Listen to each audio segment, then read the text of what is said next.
Alright, welcome back.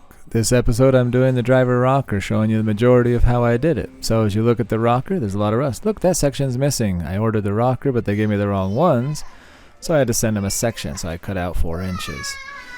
So I removed the rocker and all the brackets that kind of held it. The horn on the back was so rusted out I had to tear it off. This one is really rusty, but I fixed it a little bit, and then I got it all built up some.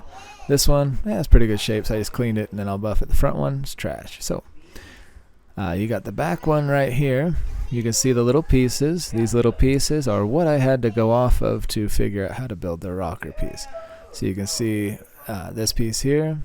It just hangs on there. Bracket that goes to the subframe of the body to bolt to the frame. So here are those pieces.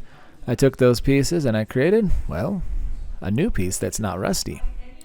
This new piece, a little out of square, but hey, I'm learning, alright? Leave me alone. So, we got this piece here, and I just said, okay, it's got to be that style, and that's got to be there, and stay on. And then this is the width of it, roughly, and I figured it all out. And like the others, it hung up there. So I got this one built up and shiny and nice, and I got this one built up and shiny and nice. And I got that back piece, but the front one I also had to build. So I took some steel, and I built the front one to match so that I could take it and install it and get this rocker in. So I was super proud of it. So I clamped it in there, and it's time to set the inner rocker, see how she looks. So the inner rocker set in there real nice. I love this, how clean it starts to look. I said, okay, with it in there, it fits good, it looks good, I like it, I like it. Well, no time to waste. Make it permanent. So I made it all permanent, welded everything all together. You can see I burnt through my primer. Yes, I covered it back up with more, but I just used clamps to hold everything tight, made sure it was good, and I welded the shnikes out of everything. And once you get that part done, you go, well, time to put the outer rocker on. And it's amazing how much you can get done when you do a rocker, because it's a big piece of steel. So I welded the bottoms, welded the tops, welded all together.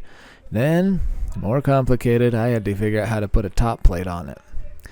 And I got to hold it and gap it. So that little S-looking piece is my gap. It's a 1/16 of an inch, and then that's a sheared piece that's straight. And I figured I better make that my piece and flush weld it. So I start welding back here, and I just worked my way across the entire rocker. I'll smooth this all in, you'll get to see. And I just welded everything up. So there was a whole bunch of work on this as I went down it, because you can see I got to hold it with these wires and float it in there. The other one's welded in and good, but it's a lot of work to weld it, and everyone's going to see this step. So stress built. Took my time. There you go. Got it all welded in, grounded off. I think it turned out amazing. I floated it all in. I'm so proud of how these came out that I redid the passenger side also. It was wonderful. I'm not going to show you that, but same thing.